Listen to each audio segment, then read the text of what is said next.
Hi you guys, I need to leave, I'm running late, but welcome to a new vlog. I am on my way to the Kingsmead book festival, so I'm gonna get ready. I'll give you guys outfit of the day later because there's honestly no time. So yes, let's head out. Hi you guys, so I am on my way. Finally on my way, finally on the highway, and I just sent a message to the lady that we're working with that I'll be there just before 9. So yeah, it's a busy morning, it's a hectic morning. I had to help my husband and daughter as well because my daughter has a hockey match today, which I'm missing. I'm sad, but I know there's gonna be a couple more happening as well. So at least her dad can be with her. So yeah, I needed to be there at like 8:30. It's 8:27 right now. But yeah, it's all good. The event itself starts at 9:30. I hope that I'm not like overdressed because in the car it feels like it's cool, right? Outside it feels like it's cool, but then I feel like is it gonna be hot? And because I've been like moving in a rush, I feel that I'm already a little bit warm. But yeah, I've got a jersey on, I've got a trench coat on, but I am somebody who gets cold very easily as well, so I never want to put myself in a situation where I am just cold and I've got clothes. Okay, but yeah, I'm heading there now and I am taking you guys with me. So this is gonna be a spend the day with me vlog while I attend the Kingsmead book festival. This is my first time attending, so I'm really excited and looking forward to seeing what's in store, who's gonna be there. Well, I have an idea of who's gonna be there because I have the schedule. But yeah, I'm just excited to mingle with the people and get some of my books signed. So I did bring some local books with me because I know that there's gonna be a couple of local authors.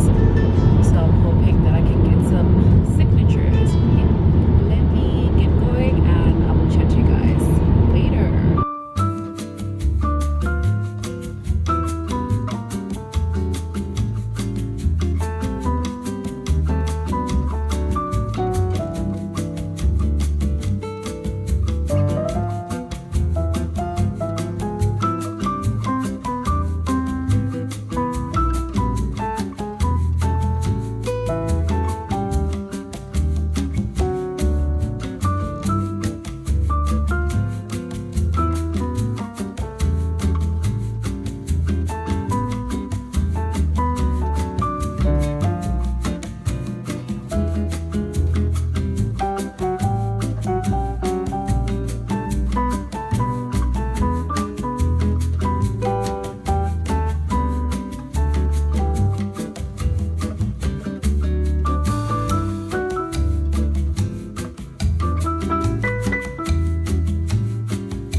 I've been serious. Do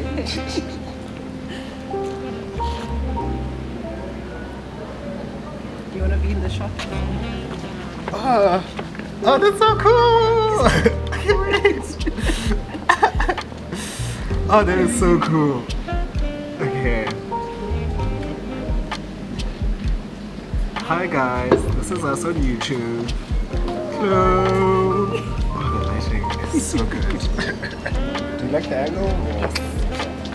Hi, this is Charity, also known as BookedonCharity on all social media platforms. My pronouns are she and her, and my favorite book series that I've recently read has been Silo by Absolutely enjoy it. It is a sci-fi dystopian taking place some centuries in the future, where humans, as always, have destroyed Earth, and now people are living deep underground inside silos, and they don't even remember why and how. But it was so interesting. I first got introduced into the series through the TV series on Apple TV. Absolutely enjoyed it. Went and read the whole trilogy, and now I just finished rewatching it because it was so good. So yes, if you guys are fantasy sci-fi lovers, please check it out. I loved it, and I think you guys will love it as well. Bye. Come in my shot. Oh, sorry. Taking a picture? No, it's a video. I want to just make it level because it doesn't seem okay. You can come and introduce yourself, tell people. Hi, my name is Sean Dunga. I'm a bookstagrammer, book reviewer, sometimes on Sunday Times, sometimes on Book Magazine. Yes. I am on TikTok as well. It's Sean in the Books, where I interview people and ask them about their favorite books. That's me. I will link his platforms or his, what do we call these things? Handles. I will link his handles in the description box and just put it on the screen. So please make sure to follow him on Instagram, TikTok. He does a lot of nice interviews and takes very gorgeous pictures. I try. I don't even know where he finds these places. This is how I look like. Ooh. Okay.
I'd like to welcome you all to our session titled, Is There Anyone Out There? Where we're going to explore religion, spirituality, and mysticism. And joining us today in this riveting discussion is Sarah Bullen, to my far wave. Sarah is the author of this book entitled The Other Side. Because today we're going to be talking about things, the other side of the world, or the spiritual realm, whatever you want to call it.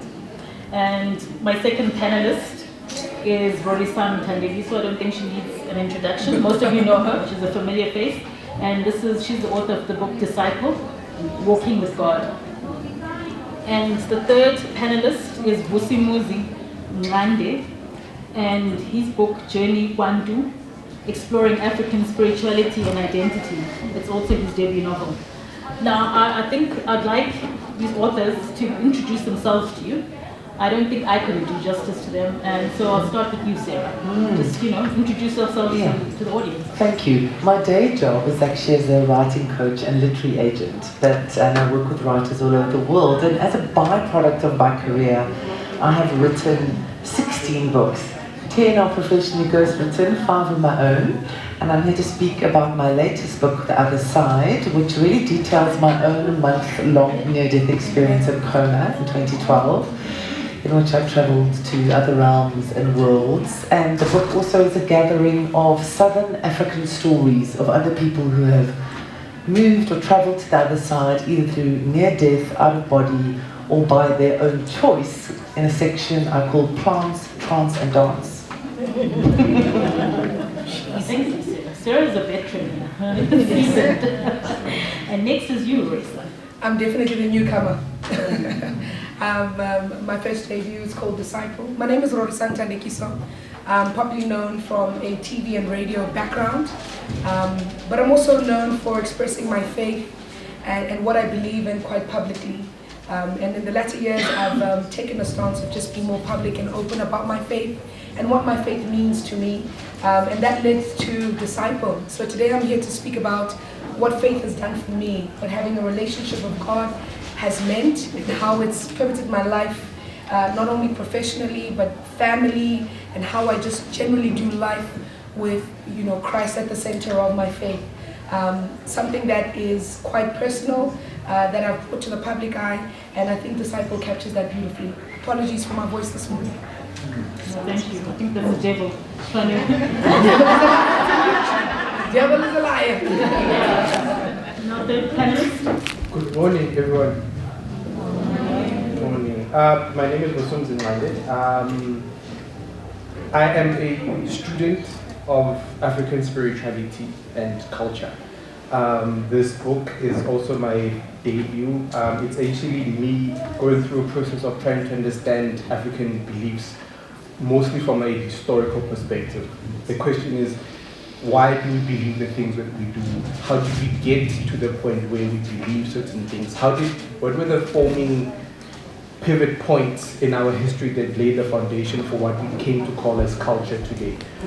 The book is not a how-to. It doesn't solve any problems. It really just deals with questions about how do I locate myself within my beliefs as someone who practices African spirituality without necessarily focusing on that supernatural, but more the practical and more the historic context of everything. So thank you everyone for coming. Okay, so I'm going to kick off our discussion with the Bible verse, Matthew 28, verse 19. Therefore, go and make disciples of all nations, baptizing them in the name of the Father, and of the Son, and of the Holy Spirit, and teaching them to obey everything I have commanded you. So now I chose this verse because, Rory-san, that's the title of your book, Disciple. And you declare in the opening chapter that you wanted to be a disciple. And I just want to, for you to unpack for the audience, what does it mean to be a disciple? Yeah. I love that you chose Matthew 28, but there's many other parts of scripture that kind of alludes to Jesus having this very direct conversation about what it meant to be a disciple. Primarily in the book of Luke, where he has a lot of people following him through, and he kind of stops the crowd and he says to be a disciple means dying to self. taking up your cross daily, and living a life that is consecrated, right? And for me, when I wanted to be a disciple in the book, if you've read it or you hopefully are going to read it, I thought being a disciple meant being a superhero. The concept of Jesus having these 12 guys going around with him just felt like the perfect squad to be a part of. And in my mind, I thought I could do better than some of them in that situation. Judas, I could totally replace Judas. So my quest was, what are the things I can do for God to qualify me to be part of this squad? And I think the older that I got, obviously, and the more I grew in faith, I realized that it was a relationship. That what Jesus was asking for, whether it's in Matthew 28 or it's in the New Gospels, wasn't just do things for me, it was have a relationship with me. So to be a disciple means one, faith, believing that he is Lord, he's the way, the truth, and the life. It means a separated life that is according to what is biblical. So it means a believing in the Bible, right? And thirdly, for me, like I said, as the premise is a relationship. I often struggle with the concept of religion because it often takes out relationship out of the equation. For me, Christianity is a relationship with God. It's Christ being at the center, the Father as my access. He's the way, the truth, and the life. But it's relationship. It's the fact that right now, just before we started, I said, Holy Spirit, help me. I'm nervous. I've never done this before. My voice is cranky and feels weird. There's lots of smart people around, and maybe I don't feel like I'm qualified to be sitting here, but you know why I'm here. And that's an honest relationship. I didn't have to perform anything to get to a place where I speak to the Father. So for me, when I was a child, being a disciple was being part of the squad. Now it's being aligned to the kingdom of God and seeing how I can help advance that kingdom. Okay, just to add on to that, I mean, oftentimes we hear that people want to have a spiritual calling, Yeah. but they don't want to be discipled. What does that mean? Don't do that. Don't do that. I think if you believe in the Bible, and even culturally, if we look at it, and I'm sure you'll agree with me, is that God really does honor order, right? And I think oftentimes people love the giftings of spirituality and what the superpowers that it gives you, the access, but no discipleship, right? If you look at the Word of God, discipleship is at the core of it. Jesus is the example of discipleship, that before he would go out into ministry himself, he had these 12 that were moving along with him, that he was teaching and guiding along the way, right? So for me, I think most people get excited at the giftings, but not want to be accountable and responsible with the giftings. I'm not a pastor, and many people love to refer to me as a pastor because I teach the word of God. I've got to be conscious and go, I give Muruti. That means I'm not a pastor. I give Muruti. It sounds more pungent in vernacular. Because to get there are certain steps that one would have to take. There are certain things that one would have to learn, certain environments that they have to be in. I can't just wake up in the morning and declare to be something I'm not. What I am is spirit-filled. What I am is called of God. What I am is having a thriving relationship with Jesus Christ. And Matthew 28 still stands for me, that go to the ends of the world and tell them what I have taught you. So my parameter is, this is what God has done in my life. Hence, disciple is an account of what I've seen God do for me. And I'm going to stay on the spiritual calling part of it. You raised an interesting point in your book, and I'm going to read this passage. It's not a passage, a few lines. It was at this moment that I realized these women hadn't run away from their calling. There's nowhere for a black woman to run to. What was she supposed to do with her calling? With whom was she going to leave her 11 children as she went for months on end to go to be initiated as a sangoma? So I want to draw Sarah as well into this conversation. What is a spiritual calling? Maybe we'll see, you can start and tell us, what is a spiritual calling? What does it mean to be called? Okay, I'd just like to give a bit of context into that particular thing. I was attending my mother's church, and it was a memorial service for one of the ladies who passed away in the church. And during the service, what I kept witnessing was these was elderly women in their 60s and 70s. They were falling You know, I've been to church before. I know when people get stricken by the Spirit, but I've also spent a lot of time amongst, you know, ubungoma, izangoma, and I've been, and I could tell almost the difference between a person being stricken in spirit in church and a person who's in an ancestral trance, you know. And I observed that not only was it happening, the help that they were getting, the help that the elderly women were getting from other women, is the same help that a person who's in ancestral trance gets. They knew what to do. There were the different positions that they have to put them in, all the different techniques that they have to use to help them come out. And then that's when I realized that there's always been this belief around black people that our mothers, our grandmothers ran away from the ancestral calling, especially the women who, our mothers who go to church, you know. Then I realized, like, actually, they didn't run away. This thing never went away, because even in their old age, they still have it. But somehow they found a way in which, within church, and in a very secretive way that a lot of us actually don't know, they managed to find a way to coexist with it. But what I realized in that moment is that their calling never stopped calling. Their calling found different ways of manifesting. One of the things that made Bomme Bamerapelo such a pivotal pillar in our community is that they have a strong spiritual sense of themselves. And for me, that's what they took what we would call an ancestral calling for you to become a sangoma or whatever, but they took it as a calling to be mothers. They took it a calling, they literally held up. Their calling was to hold up our whole entire community. So for me, the understanding that I've got in that moment was a calling is not something that you can necessarily choose, but it is something that will manifest in ways that might even find it offensive to other people. But one way or another, you're going to have to learn to coexist with it. And when you embrace it, we are here because our grandmothers embraced their calling in the way that they did. Because most of us wouldn't be here if it wasn't for those women. They held up the entire black community on their backs. Okay, thank you. Sarah, do you have anything to add? I think from my perspective, and my book really being about the experience of mysticism, and mysticism really is defined as this deep desire to have a closeness to divinity, to God, whatever divinity is for you. And I think the really interesting thing about near-death experiences or out-of-body experiences of the vein that I've explored in this book was most of them were actually unwanted and unwelcome, maybe not unlike a calling, but many of these were one-off events. My own personal one was unwanted and unwelcome, even though I've been a spiritual seeker my whole life. I didn't ask at the age of 36 to fall into a month-long coma.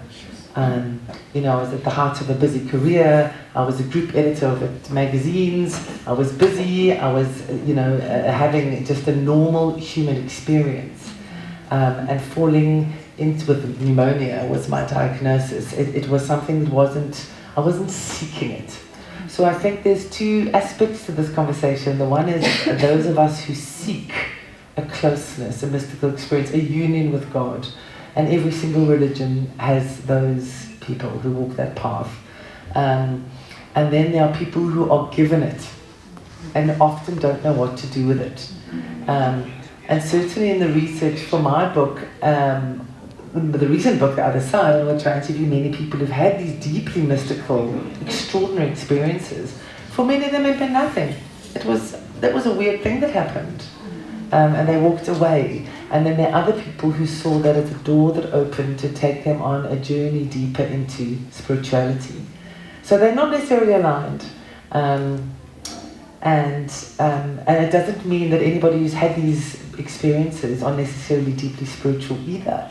In fact, these things, these strange, weird things that can happen, either an out of body or near death, can happen to somebody who is just absolutely an atheist, or has no concept of anything thereafter or above. My dad was one of those. He just believed that it's called complete annihilation. That, as he said, when you die, you just freak. The lights go out and it's gone. So there's so many people who believe in frick. I haven't heard that word in a while. Yeah, so just to piggyback on what you said, so would you call those people, would you say they're having a spiritual awakening as opposed to a calling? Would you call it like an awakening to say, your spirit is being woken to the existence of this or the possibility of this?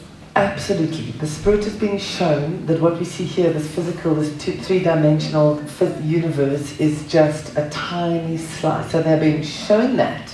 They're being taken, they're given this little glimpse over the garden hedge into the big room, the big black infinite beyond. But it doesn't mean that they're going to become a spiritual person. In fact, the message I came back with, which I may share with you later, was so simple. I was so disappointed. When I woke up, Eben Alexander's book, Proof of Heaven, was out there. He had just seen the most amazing, he had seen God and angels and been given messages, and he was enlightened. And I, at the very end of 3 weeks of being and traveling through realms and worlds and into the universe, and really seeing I was part of the universe, I was given a message by what I call a spirit guide, an angel, at the very end, when I finally came back awake, and this angel kissed me on my forehead, and they said, have more fun.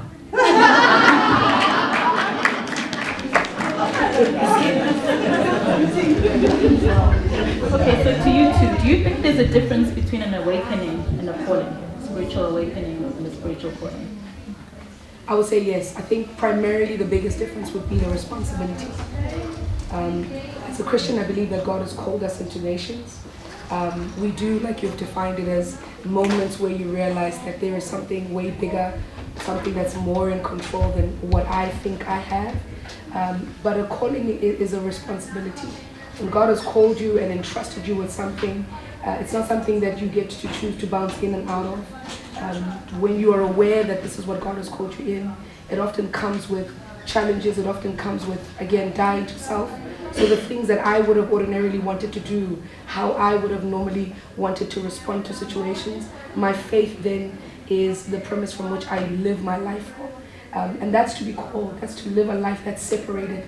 An awakening, like she said, is an experience that anybody can have, but once you step into call, you step into responsibility. And you've got to see it through. And I believe calling also sets you apart to say, who are you called by? Right? You've got to be clear on, I'm called by who? Called to what? That's why I'm saying it goes a little bit more deeper. So it's the who, called for what, and what does that responsibility then mean for me as an everyday person who's living my life? An awakening, great. Many will come, many will go. A call, every day. I hold a different view on that. I think it's the two of them are part of a continuum. A calling is something that you are born with. And I think sometimes a calling, we struggle with the definition of it because we think a calling necessarily means spirituality. You say Bolt has a calling, Barack Obama has a calling, So there's something that all of us have, in some instances, some things that we have that are inherently in us. I believe that you can live with a calling and never do anything about it until you have an awakening. You have to get to a point where something challenges you that says, okay, you do know that you have this, right? And you do know, something has to challenge you. At some point you have to hit some kind of a wall. For me, this book is a part of my awakening because I've always known this book has been living in me for many, many, many, many years. I've always known that. But I never got to the point of, okay, now I'm going to it. There are things that I had to go through that had to then instigate the awakening that says, okay, now you're stepping into the functioning of your calling, because your calling is not something that's functional. You can have it. You can be a soccer player who's truly talented but never set foot on a field in your life. Something has to happen, and unfortunately, in many instances, it is something negative, that has to happen. The other day I was having a chat with UJ students, and one of them said that, I want to write, but I want to write about my rage. I want to write about, the anger that I have as a black woman and as a student. and I want to write it academically and things like that. And I said to her, you're an academic, you probably can write. The problem is that you haven't your anger hasn't exploded yet. Something has to peel, because you know that it's in here, but you don't know how to let it out. And unfortunately, rage is not something you can choose to bring out. Something is going to pop you for you to get to that point. So for me, awakening is the point at which your calling now basically puts a wall and say, from this point onwards, you're not going to function. It could be your whole entire life shutting down to say, you are not going past this point until you accept this thing. And then that's when afterwards, and also the awakening is also, it's a transition process. You're not going to be awakening for your whole life. Then you're going to go through a particular thing that then turns you into the next chapter. Okay, yeah. Okay, so I'll move on to religion, because I think religion also influences how we, our relationship with our spirituality. And I'll just give a loose definition here so that we're all on the same page. So religion is defined as an organized system of beliefs, practices, and rituals. It is practiced communally with a strict adherence to rules and regulations, doctrines, and dogmas. For most of us, we grew up with religion. So, most of us, our journey started in church. Whether you wanted to go to church, whether, it was forced on you, and some people left church because of church hurt, or just decided the church wasn't for them. So we all have a different relationship with church. Out of interest, how many people go to church? Just want to show of hands. How many people don't? How many people? So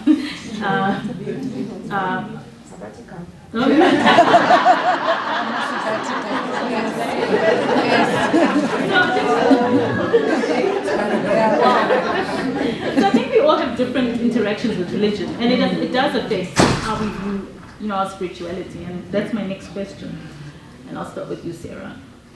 How has religion, shaped, or has it? If depending on how you interacted with it. You were telling me you've got your background is quite interesting. So from my very personal experience, I did grow up going to church, but I was a spiritual seeker outside of that. From a very young age, I was able to astral travel, and I had an ability to leave my body, which eventually I think ended up being what led me to this vast leaving of the body. I think my connection with what I've been looking for with seeking divinities stood outside of organized religion. And further than that, I think of the vast people I interviewed in my book about their beliefs and their practices and their experiences. It was really interesting because across faiths, across cultures, the experience of mystical connection and tapping into something, a spiritual awakening, is quite universal. We have got different names for it. The one Kabbalic rabbi, Belinda Silbert, I interviewed in that, she has a particular name. She calls it the council, and she goes and visits it. And there's a Christian in my book, Michal Melape, who had a near-death experience, and he was taken by the devil and shown hell. And his near-death experience was linked to alcohol abuse, and he was shown. And equally, there are Hindus who have touched a different place. So the names we wrap around it for me are really interesting. And I often look back, and I went back in my research to, well, what happened before we had these names? So I looked back into some of the archives into what they called indigenous beliefs and near-death experiences gathered in small tribal systems. And remarkably, the experiences of mysticism were the same. The names and the words were just different. It wasn't necessarily God they saw, but a great being. It wasn't necessarily a border they reached, but a huge river they couldn't cross. So my research and my own experience, I feel, transcends church. It goes into the ancient. It goes into the billions of years before we named things. And my own personal experience, despite all I grew up with, my own personal experience of near-death was in the infinite universe.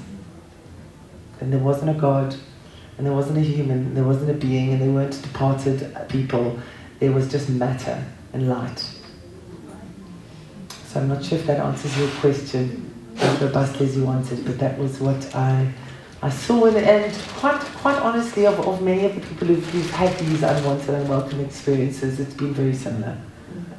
The words are infinite, it's love, it's light.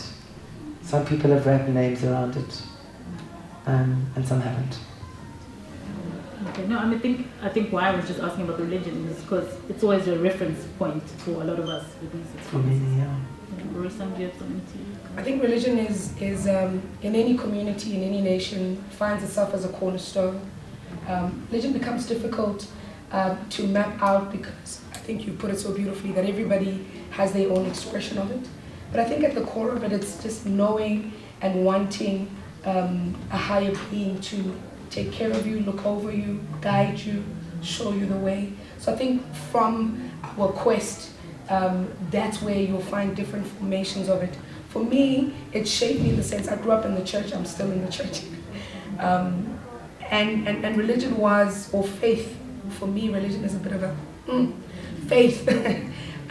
For me was what shaped how I speak, how I conduct myself, how I relate with people. Honor your mother and father, how I relate with my mother and father. This is what is regarded as kindness, as love, the parameters in which we live our lives. So for me, it shaped how I viewed the world, politics, social issues, justice. For me, I find in the Word of God, in the Bible. So for me, religion, in the context that you ask it, is a shaper. It is what helps us formulate our everyday lives and how we interact with one another and the world. And I don't think you can ever take that away. Whether it's Christianity, it's Hinduism, it's whatever, Buddhism, I don't think we can ever take it away. It really is what helps us navigate our everyday lives.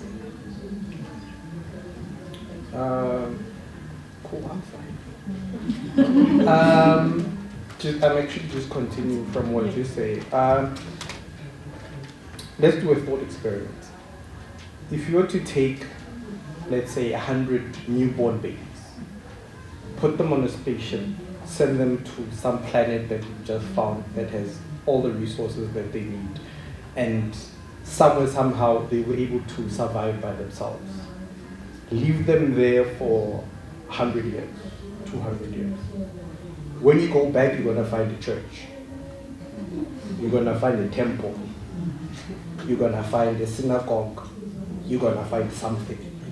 There's going to be some kind of faith that those people are going to be practicing in some God, in some form. Spirituality is not a conscious thing. This is something that I deeply believe. Spirituality is not a thing that we choose in any way that we choose love or not to love. Spirituality, God is built into our DNA. As human beings, you can't not. You can live in a society where you can be atheist, yes, but you won't live in a society where everyone is atheist. There's going to be something that we believe in. Maybe that's the other thing, that belief is something that is built into human beings, right? We live in a capitalistic world, we believe in money. The whole capitalist system is a system of faith. It's a thing that we believe in. If we all stopped, most of us right now are tapping with our phones. We don't know where our money is. Our money is basically a code somewhere sitting on a system. But I believe that it is there. And that's why I can go around and doing things. I can buy, I can do all of those things. The capitalist system is based on the idea of gold being valuable. Gold is not valuable. We just decided that it is. We gave it that value. We gave it faith. So religion then becomes the structure in which we put this thing that every single one of us have. Right now we are in a place where a lot of people believe more in money than they believe in, but it still comes from the same thing. It comes, in this world, pastors are replaced by bankers, bishops are replaced by, I don't know who, investors, and all of, but it's all still a matter of faith. You turn on the news, they say investor confidence is down. That's faith. They believe that something is not happening that's supposed to be happening. That way their faith is going down. When they feel better, when their faith is stronger, the economy goes up. all of it, nobody really fully understands it in the same way that nobody fully understands God. So for me, religion is basically the shape, is the name that we give this. Because it connects spirituality, you know.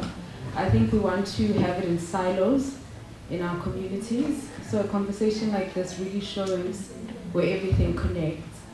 I think human beings, there's always a need for hierarchies and the need for something to be better than another thing. How do you guys handle situations where the way that you connect to God or the way that you practice your spirituality is either rejected in other parts or accepted in other parts? So how do you deal with that? I find that sometimes Christianity enjoys dominance in other, you know, areas, and perhaps connecting to God via ubungoma, being a practitioner in that way, may be rejected in other parts. So how do you guys deal with that in your respective areas? That's a question.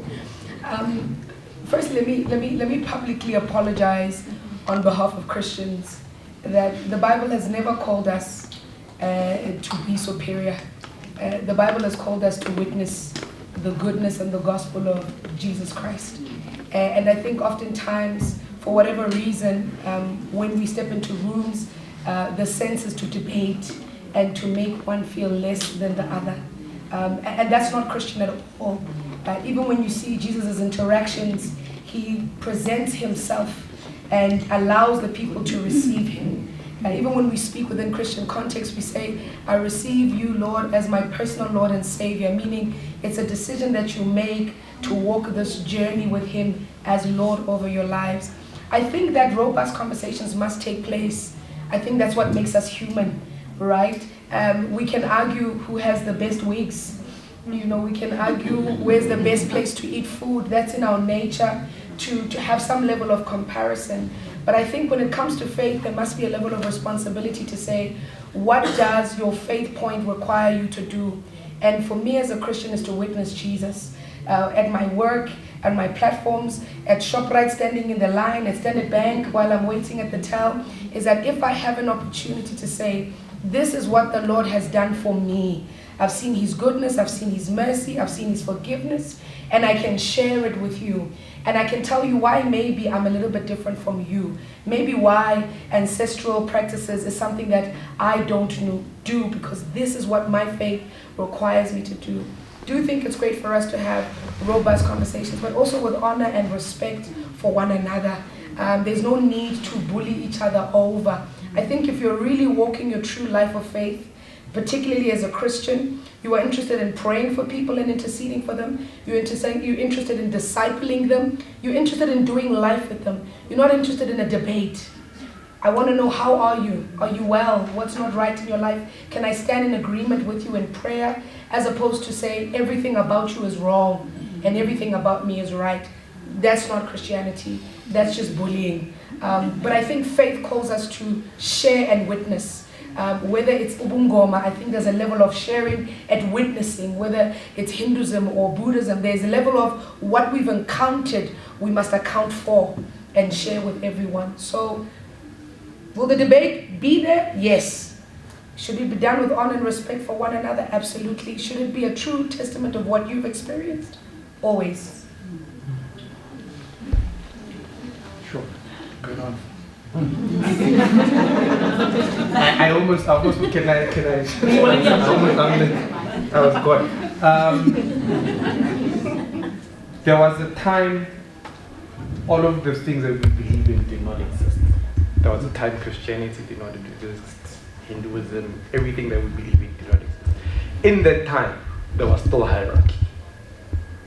Right? There's going to come a time in the things we believe in now don't exist, not in the way that they do now. In that time, there will be hierarchy. The idea of placing things in a particular way is structure. Human beings function within a particular structure. We function in a particular way because this is how we are built. Right? Structure is its order. And sometimes when you put something in order, when you take, you know, your mom's favorite cutlery, the one you don't use, you put it right. It doesn't sit at the bottom of the cupboard, right, under the sink. It sits there because there's something that we believe is very important about it, and then the general things will be here. That's always how the thing. The problem with hierarchy is not inherent within itself. Is when we use hierarchy as a better than thing to say, I can't believe what you believe because yours is over here and mine is over here, or this and that. You know, as Rory Sang said, if we're gonna talk about hierarchy, if we're going to debate about it, let's debate on with respect, because in many ways, I'll give you a very recent example. You know, we all watched when our president and the other president sat, right? And what fascinated me was that people came out with two different understandings of what happened. Everyone said, "Oh, that was nice, master class," and everyone else was like, "He's weak, he couldn't," you know what I mean? And for me, that's literally the thing about it. Brings back to hierarchy. You know, because we are going to see things differently. We saw the exact same thing and we came out with two different understandings of it. You know, so if for me it was a perfect example of, if you're then going to engage, don't engage with because I know better, because I saw what you saw too. You can't tell me that my understanding is weaker than yours when I saw the same thing. You know what I mean? So even with religion and spirituality, you know, we can witness the same thing and come up with two different understandings.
I'm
the kind of person who needs to start a panel on time, so we're going to start on time. We're not doing any of this waiting around for people business. I don't approve of that at all. And I want to welcome you to this post-lunch session. I hope you all had good lunches and, unlike me, did not spill it all over your pants. That wasn't a good way to start this. And we are here for a session called, and I have to read this because I can never remember a thing this long, Cozy Crime, Readers, Writers, and Plotting Around Wrongdoing. And we have to give thanks to the sponsors, Standard Bank Wealth and Investment, Exclusive Books, and the media partner, Hot 102.7. I'm your host, I'm Gail Schimmel, and I am a writer, and I am a podcast host of the podcast The Hidden Lives of Writers. And for today's panel, it's important you know that I'm also half of a cozy mystery writer. We write, my friend Kate and I write as Katie Gale. So I really feel like I'm in my expertise today, cozy writing. Also, I'm not convinced that we're talking about cozy writing today, but I've got a question about that, so we'll get there. Both of the people here today hold a really special place in my heart. So I've been looking forward to this since I got the invitation. We have Paige Nick on one side, who is very well known. You see, she gets walls and things. Very well known in the writing community. First of all, because she is a prolific writer, even though she took a little break. And second of all, because how many of you are members of the Good Book Appreciation Society? Woo! Those of you who do put your hands up, what's wrong with you? Are you living under a rock? Are you a little bit dead, maybe? Please go and join the Good Book Appreciation Society on Facebook. Page runs it, and it's a magnificent place for readers to be and to get book recommendations and to share their reviews. So that's Paige Nick. On the other side, we have Bonnie Espy, who it is, thank you, it is Bonnie's first panel today, and I am so excited to be doing it, because Bonnie and I were in a writers group together a very, very long time ago. I can't even figure out what year. At least 8 years. I've been away from Joburg for 8 years. Yeah, and I think it was before that. Yeah, and I didn't eat any lunch. I couldn't. Put your pants on us. Okay. I'll have lunch after this. Liquid lunch. Liquid lunch, indeed. The books we're discussing today are Paige's Book People. I'm hoping it's over there where I put it and I haven't got it wrong. And Bonnie's Making a Killing. And we're going to start, anyone who's ever listened to me interview anyone for anything knows I only start in one way. And I start with an elevator pitch because I can't bear it when people start talking about the book and you don't actually know what the book's about. and we're going to throw Bonnie deep in the deep end first. How high is the elevator going? The elevator, it's quite a slow elevator. You've got a minute or two, but you can't get carried away. Elevator pitch, guys, you're stuck in an elevator with a publisher, maybe it's Terry, or a movie maker or something, and you've got to sell your idea by the time you get off the elevator. Right. So my story is about Winifred, who's run away from Johannesburg to a small Western Cape, little village in the Western Cape. She arrives at a small village and she is viewing a empty premises, commercial premises to rent. And she ends up bumping into a local lady, Sassy Sylvie, who's also looking at these premises. And fate plays its role and has both of these imperfectly matched two women going into a business called the Novel Eatery. Sylvie's making cops, of course, she's the eatery side, and Winnie is the bookseller. She wants to sell books. That's all she wants. Everything's going swell until there's a dead customer. Excellent. Excellent. Paige, are you going to be able to top that elevator? Well, let's see. Last time Gail asked me this question. I had to stop the elevator and throw her off. It was less of an elevator pitch than like a 4-hour movie description. So I'll keep it briefer. My book is it's about all of you. Literally, some of you who are in the book are actually in the room. It's about a bunch of book lovers who literally lose the plot.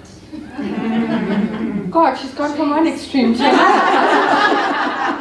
You're allowed a little bit more than that, Paige. So I run a book club on Facebook, as Gail mentioned, called the Good Book Appreciation Society. So it's sort of set within this group called the Good Book Appreciation Society, set on Facebook. So it's real life meets fiction, and it's about an author who gets very cancelled, and somebody lands up in hospital in a coma, and the police get involved, and everyone loses the plot.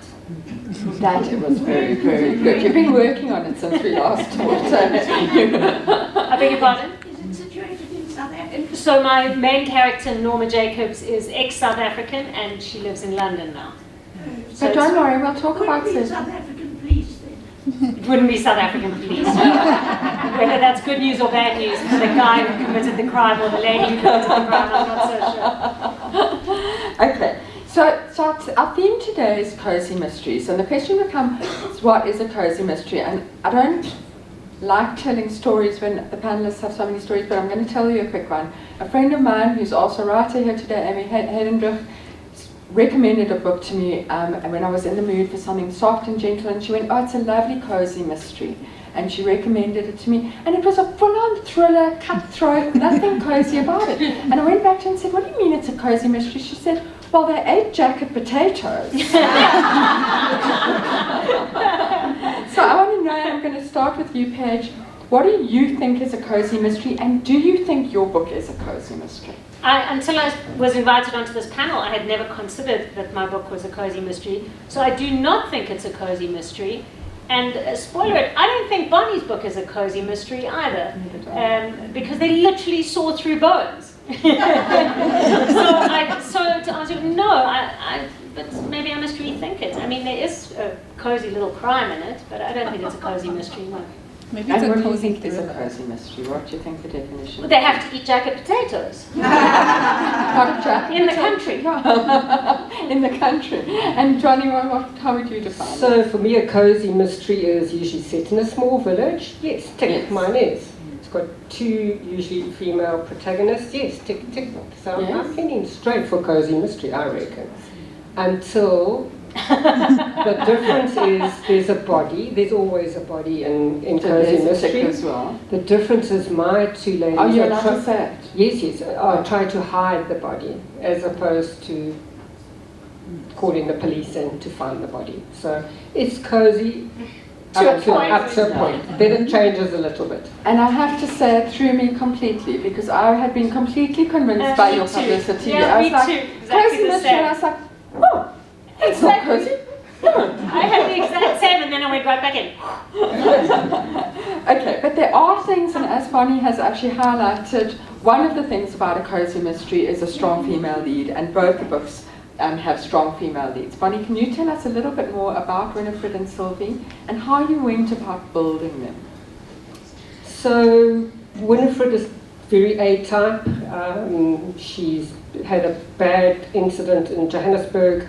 The last thing she wants to do is get involved in any kind of partnership, not romantically, not business, none of them, the rest. Whereas Sylvie is just flamboyant and fun and warm and cooks and just wants everyone to love her. So these two characters end up running this bookshop together. And of course, when the body's found on their floor in their shop, they don't agree on how they should be dealing with this, because they are just so radically different. And how did you go about characterizing? How did you build, what was your inspiration for Sylvie and Winnie? So anybody from my story is set in a village called Rafis Valley, but it's actually set in the little village I live in. I don't recognize any locals yet. So before I say too much, I've just got to be sure nobody's listening.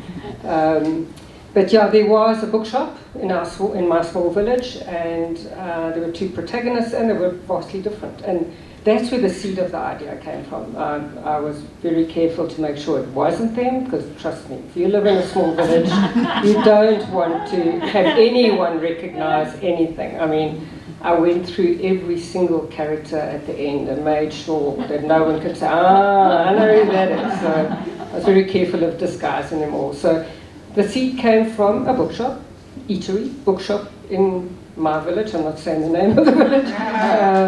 But I was going to say it. I've got it in my next question. I'll just say the village. If you buy the book, I think that the end, the author bio does it. So go buy the book. If you want to know which village it is, there we go. And if you live there, sleep with one eye open. Yeah. Well, maybe you should sleep with one eye open. Yeah. Okay, and Paige, you have Norma. Tell us a little bit about Norma and how you crafted Norma.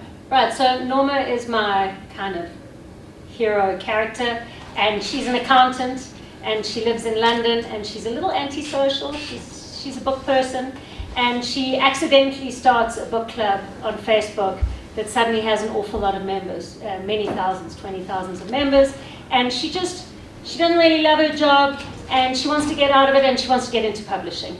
And she just wants to live a quiet life, but the club isn't having any of that. So everyone loses the plot. I've said that already, right? Everyone does lose the plot. Right. There is no doubt about that.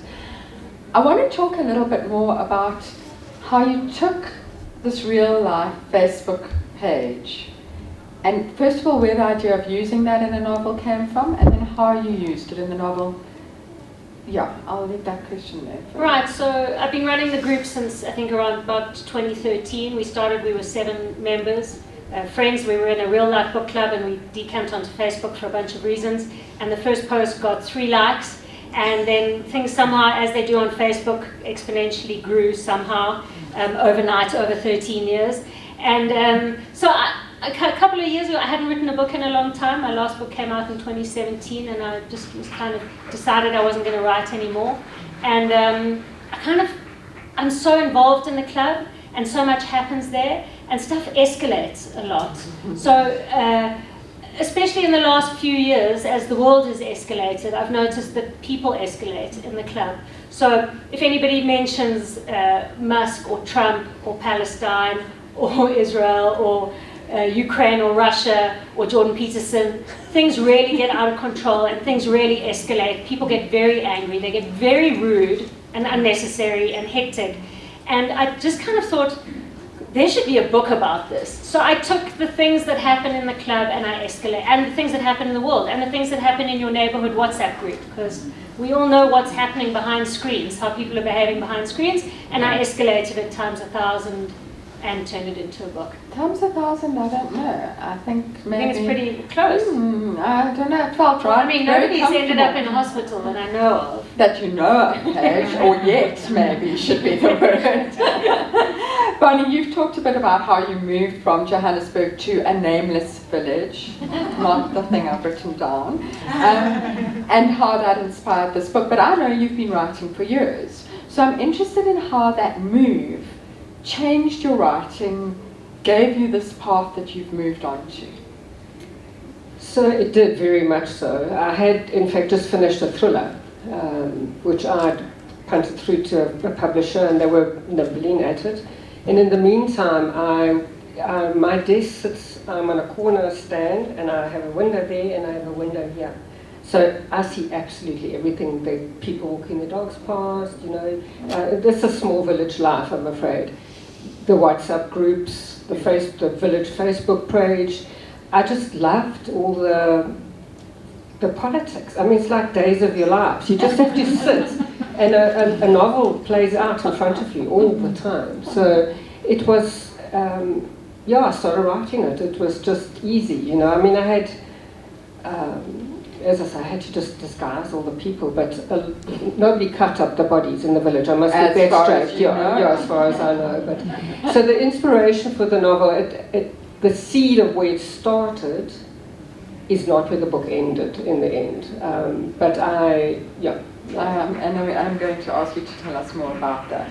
And you've talked a little bit about the worry that the characters are going to know who they are and that you've borrowed from them. I'm interested, how did you choose how much you borrowed from someone, how much you used them, what did you change to make them look different? Talk us through the process of stealing your friends and acquaintances in order to make them into a book. I try to mix them. So, I mean, there's one scene where I have Winifred, the main protagonist, who's quite tall, looking down on somebody, and there is somebody in the village that you literally can look down on because she's so small and short. And I realized I was describing the whirl of her hair, the sort of pink nub of her scalp, because that's literally how her hair is. I thought, everyone's going to, I mean, she's so short, and the glasses, I thought, everyone's going to know who that is. So I had to then take something from somebody else in the village and put it into her, you know, you have to, so I just mixed them a little bit, just sort of. And so far, have there been any repercussions? I truly think I've hidden everybody. Hidden the bodies. Everybody. The lady the little short one, has actually moved out of the village, but is still involved. That's the alibi. She moved out. Yeah. Meanwhile. But I've had one person say to me, she knows who a lot of the people are, and I thought, you actually don't. I'm going to challenge her and say, who's who then? Because she's wrong, I think. You know what I find in my books that my previous books more, because this book actually does have real people in it. But people come up to me and say they saw themselves in one of my books, and they'll tell me who the character is that they think they are, and it's not, they are actually in the book, a version of them. It's not the character they think, it's another character. I had advice on that. I had somebody who did write about a small village, and somebody came up to her at the end of the book launch and said, loved your book, it was fabulous. But that awful woman, who was it? And it was her. And she said, no, maybe fictitious, but I think you don't see people yourself. Don't have that kind of self-awareness, but they see something, but they don't see the right something. Paige, you keep dangling this like a little dangly thing. I'm a great writer. Dangling, you tell from that simile what a great writer I am. Your invisible editor is sitting in one of these empty chairs. Invisible publisher being horrified. So you dangle this in front of us that actually there are people from GBAS in this book. Right. And you said to me, I'm not who I think I am, but I am in the book, and then it made me all anxious and I didn't know if it was a joke or not. How did you choose GBAS people, and are you prepared to name some names? Well, they're in the book, so... But they're in the book, but... No, I'll explain what I'm saying when I say they're in the book, because they literally are in the book. They are... Some things happen on the group that you couldn't make up. As in life, if I came to you and told you, there's a reality TV star who's going to become president of the most powerful country in the world twice, you would go, oh, that's ridiculous. Mm-hmm. But there are some things that happen on the group that you couldn't make up. And so there are, I think, 2 threads from the real life page that I reprinted with permission verbatim and built into the story. So one of them, and there are photographs here. So for example, did you not read the book? You told me you liked it. I thought that had been made. No, this is real. Is that real? No, this is real. So Kathy Park Kelly, who's an author, we all know she's wonderful. She'd gone to the library and she'd taken out a book. And when she read the book, she noticed that some previous person who'd taken out the book had scratched out all the swear words in the book and had written a note, and I'm not wearing my spectacles, and had written a note that's to the person who had scratched, so somebody had taken the book out, thank you so much, and scratched out all the swear words and then taken it back to the library. Somebody else had taken out the same book, rewritten the swear words back in and put a note there that said, sorry, let me find it here. Oh, please stop, you narrow-minded idiot. Sanctimonious prat, imposing your views on the language used by the author. You can see that literally, you're a bit blind. Literally, they've written back in the fuck-offs and the whatevers and then put there, how dare you remove swear words. And then this whole conversation has continued with books, people taking the books out. So she posted that on the Good Book Appreciation Society. Well, let me tell you, everybody went crazy because some people said, how can you write in a book? How dare you? How can you write in a library book? You can't write in any book. You can't even write in the book that you own. Somebody else saying, I own the book. I can write in it if I want to write. And somebody else, don't even talk to me about dog earing. You can't dog ear a book. What's wrong with you, Satan? And other people going, I dog ear all the time. So this is what happens. Book people, we feel very passionate about the things that we feel passionate about. Even if it's just a dog ear, like this one. Sorry to offend anybody. So I took these verbatim posts that built beautifully into the narrative. Well, I shouldn't say that. You can judge, buy the book and judge if I built it beautifully into the narrative. But I used them verbatim. There's another post that I used verbatim that somebody had posted about the Bible on the page. And I'm like, oh, here, help us. Please help us. Here it comes. Then post like, is the Bible not the good book of all times, the biggest bestseller? And then if you can imagine that conversation. So when I say there are real people, there are literally real people in the book, and you can see them here, page 190. 191 is this spread. Are all those comments real comments? These are all real. Okay. This entire thread is verbatim, actually.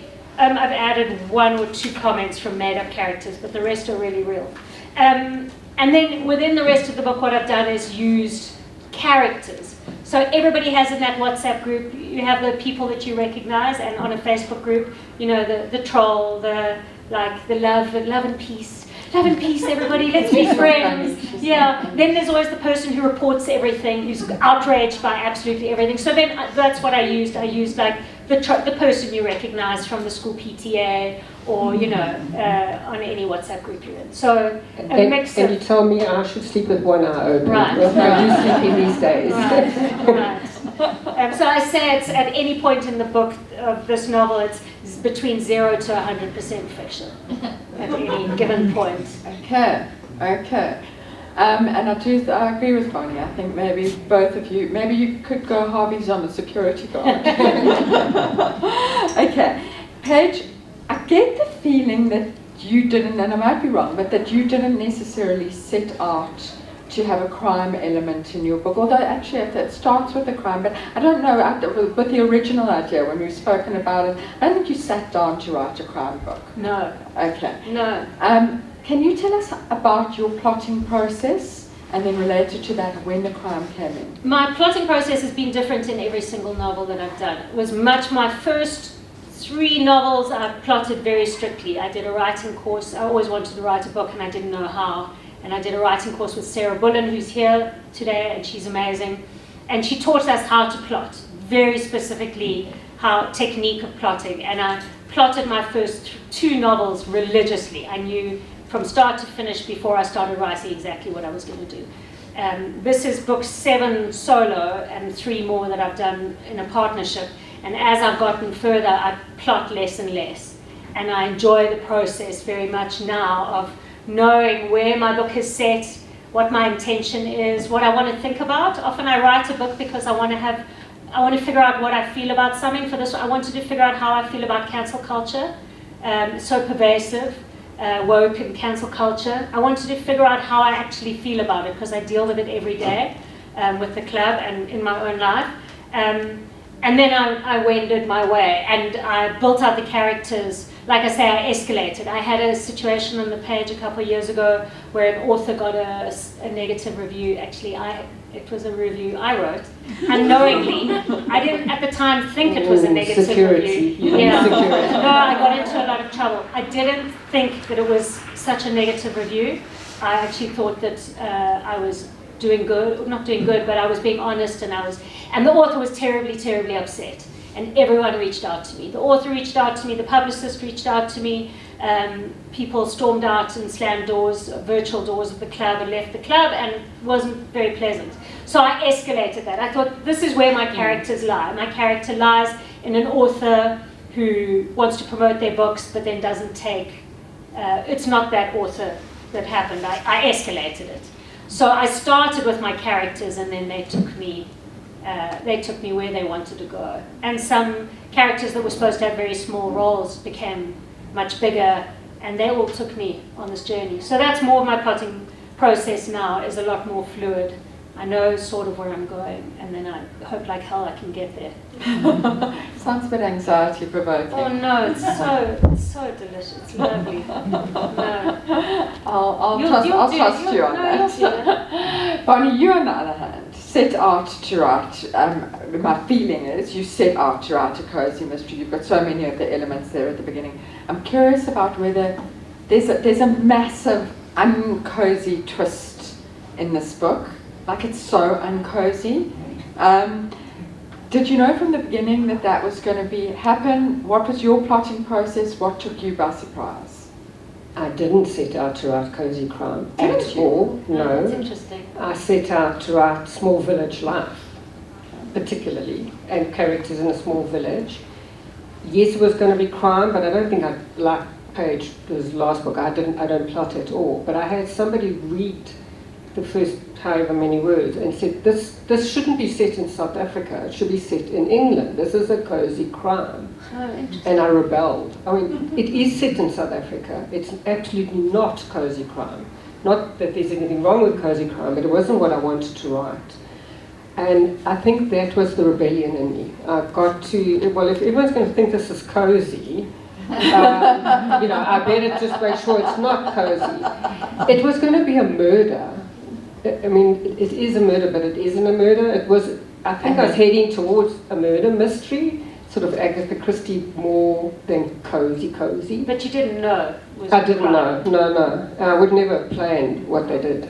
I couldn't have planned what they did. So no, I twisted it because of the rebellion about this should be set in the UK. This is an English cozy crime. Well, no, it's not English. And in fact, just to say, the first version I had less South Africanisms in it, and then I changed the one character to be local Afrikaans and made it so much more very clearly set in South Africa. And let's talk about that decision more. You did it as a rebellion against what you were told, that you were writing an English cozy crime. But it's quite a major decision in writing a book. When you've been writing for a long time, have you always pictured that you want your book set in South Africa, that you're a South African voice, or was this purely a product of your rebellion? So the thriller I wrote is also very South African. South African, but also offshore. It's two women, and they actually meet two very individual women, one from South Africa, one from Manchester, and they meet in a pub in Paris. But it brings the story back to South Africa. So it again becomes very much a South African story. I don't feel equipped to write. I live in South Africa, born and bred in South Africa. I think it was always South African to me. I just made it more so. So there was no mistaking that it was not.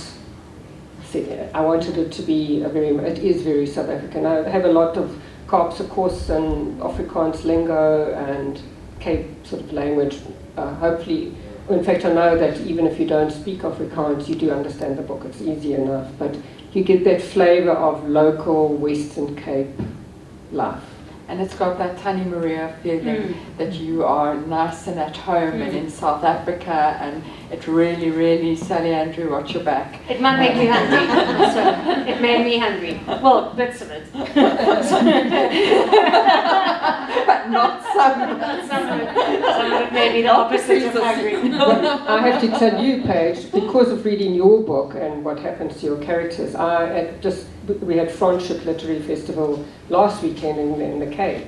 I went to the talk on how to review a book properly. So that I should probably go to that talk. So it was a 2-hour workshop on how to review a book. For just that reason, how do you review a book? Especially, I'm a new author and I was working in the South African circles. How do you review a book that is good? It's well written. It's well written. There's no criticism, but I didn't like it. You know, how do you say that on a forum like the Good Book Appreciation Society? So, because of reading your book, I thought you better never do a negative review on anyone ever. Well, I don't know. I still think there's a space for people call it bad review. I don't think there's any such thing as a bad review. I said that this morning. I think there's a negative review. I think there's place for it. I don't know about you guys, but sometimes I'll see a negative review of a book and I'll think, that sounds quite nice. I actually think I might like that. I think that person is wrong. And then something competitive in me makes me want to see if they're wrong. And so there have been negative reviews that have actually made me chase the book down and hunt it down more hungrily than I would have if it had just been, this was such a lovely book and I loved it so much and it was great.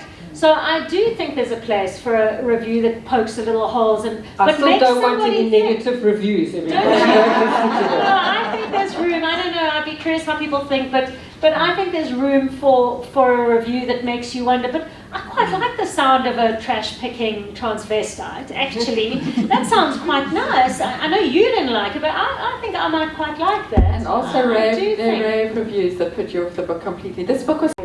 I think I think if you don't slander the person, if you play the ball, not the player, you don't, and you cautiously, constructively honest. Yes.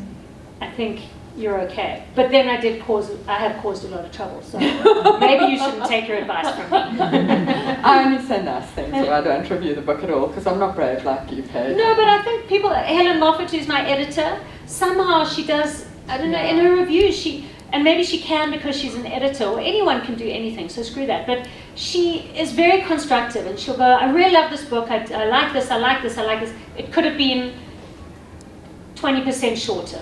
It needed a better edit. It had a few errors. And you don't mind that. Well, I don't know, I think that's okay. I think that's okay. So she does it in such a constructive way that I always think, how can I do that? Because you don't want to lie.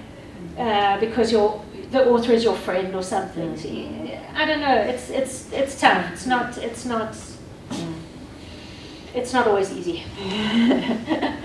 Okay. That laugh made me a bit nervous about what's coming. No, nothing terrible. It's not that kind of panel. I am not going to ambush you with a video of Julius Malema. I'd probably sell more books if you did. I wish you would. Okay. Both of these books have a real page-turning aspect to them. They're the kind of books where just one more chapter, and the chapters are the length that you keep doing it, and now it's 4 a.m. and you're not going to be able to work tomorrow. Paige, how conscious was that for you in the writing? And you're going to get the same question. It's not that conscious. I kind of just write, and it was the length. Each chapter sounds like such a stupid answer. Each chapter was the length it needed to be. I don't know. The length that it was. I don't know, yeah. But also I'm very conscious of, I'm in advertising for my day job, and I have worked on Netflix a little bit, and I don't know if you know this, but all brands that you work on have who their competition is. So, McDonald's will be Burger King or Wimpy or KFC, and so Netflix, they put down their competition and they say their biggest competition is sleep. Which is so interesting. And so now next time you see that little bar on the bottom right that says 1 more episode, and it's, it goes like, and you were like, on that episode you're like, this is my last, and then I'm going to bed because I've got a big day tomorrow, and that little bar goes like this, and you're like, okay, bring it on, one more. And so that does play in my head a little bit and when you're trying to write a book that you want people to turn pages, that's the kind of book I like to read, then you're conscious that a nice short chapter that leaves you with a little bit of a then makes you want to go and do the next chapter. So it's not so conscious, but I'm not writing going, oh, this chapter is too long, but I'm okay. Sometimes you do a chapter and it's like, just fits this much in a page, and you go, well, I'm a writer, I should actually be able to write this much. And you go, no, this is what this chapter needs to be, I think. And Bonnie, for you, was it a conscious? It's also not conscious at all. What I was struck by, I work on a laptop, so I've got a small screen, and they look quite long. Until I actually looked at the print proof. Did you print one? No, the print proof, when it came from the publisher, the print proof, I went, geez, it only takes, like, in a book, you know, it only takes that much space. It's suddenly like all crammed together. I was like, that's really short. I wasn't actually, I don't... You tell your typesetter to put in more. I wasn't aware that how short some of the chapters are until I saw them printed, because I'm not I don't chase the words as such. I finish the chapter and it's the end, and I go to the next chapter because the scene has changed or something's changed. But visually, when I saw it in print, I thought, yo, you know, it's short. That's interesting. That's very interesting. Okay. I love writing a bad man. It's my favorite thing to write. It's where I get my most pleasure in writing. And both these books have got bad men. So I want to know, Bonnie, starting with you, did you enjoy writing the bad men? And tell us a bit about where you got the inspiration for the bad men.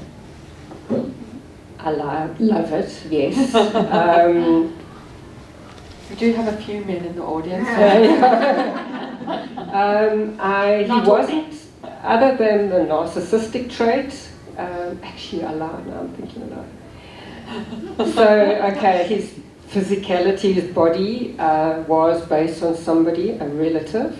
Okay, yeah, so I won't say which relative, but so what he looks like was from a relative, and for me the abuse of money and wealth and brand names and all that came from that relative. The narcissistic traits, well, I think a lot of us single women have been through one of those, so I think that's where that came from. So it was a mixture of those two. And yes, I love, it was felt good to put him down on the paper and write about him, if you know what I mean. And then, you know what I do with him, so yeah. Yeah, well, I just said in a panel, and I'll say it again, never offend a writer, because you will find yourself dead in a book. Yeah. Or worse. Or worse, yes. Your bad men, where do they come from and are they fun? So my first panel, my first launch going public after this book, somebody asked a question, why were all the men in your book toxic? Why are they all awful? And I said, no, they're not. Yes, they are. And I hadn't realized in the process that I'd done that. I hadn't consciously done that. So I wasn't necessarily that aware of what I'd done. But I think what happened was my Harry, the author who loses the plot and isn't, can't deal with the negative criticism, needs to be a flawed human being in order to do what he did. And then my female leads became so strong and so powerful that I think that the men around them were the foils, were the ones who upended them. And I did enjoy. I enjoyed all my characters. I don't love Steve so much, the boyfriend. I have a deadbeat boyfriend in the book. Norma has a deadbeat boyfriend, and I didn't love him, but he had to be who he was. Did you enjoy writing him? Like, was it fun to write his deadbeatness? No, not as much fun as that. Like, I love Victoria, Harry's wife, is a surgeon, and she's incredibly intelligent, incredibly smart, and he's so difficult, like Woody Allen-ish, and a little bit difficult. But I loved how much she loved him, I felt by the end made you like him more and root for him more, because here's this incredible woman, this incredible powerful woman who's actually behind him. She doesn't have to be, but she is, because she sees the good in him. So I think the men and the women are foils for each other. And Anne-Marie's sitting here came to me earlier and said, I just hated all those men. I hated them so much. They made me feel anxious. They made me feel like anxious because like, stop doing that. Stop doing those things that you're doing. It's like, but you know that old saying, if you don't want to go in a book, don't do something bad. Yes, So, yeah. Bonnie, am I right that you have set us up for a series? Yes, Okay. you're right. And again, I didn't plan that either. Sorry? I didn't plan that Because either. I was going to say, how does it change your writing if you know that you want to carry on with these characters and I take them didn't. further? So what happened is I received the offer of publication, and then the publisher said, the ending that I had written, can you do better? You've got 6 weeks to change it. And this is what I love about publishers. They don't tell you what they want you to do. They just tell you they're not happy with what you did. Yeah. And now you go and fix it. So I had to dig deep. I had 6 weeks and to change one or two other things, obviously, as well, but the ending specifically.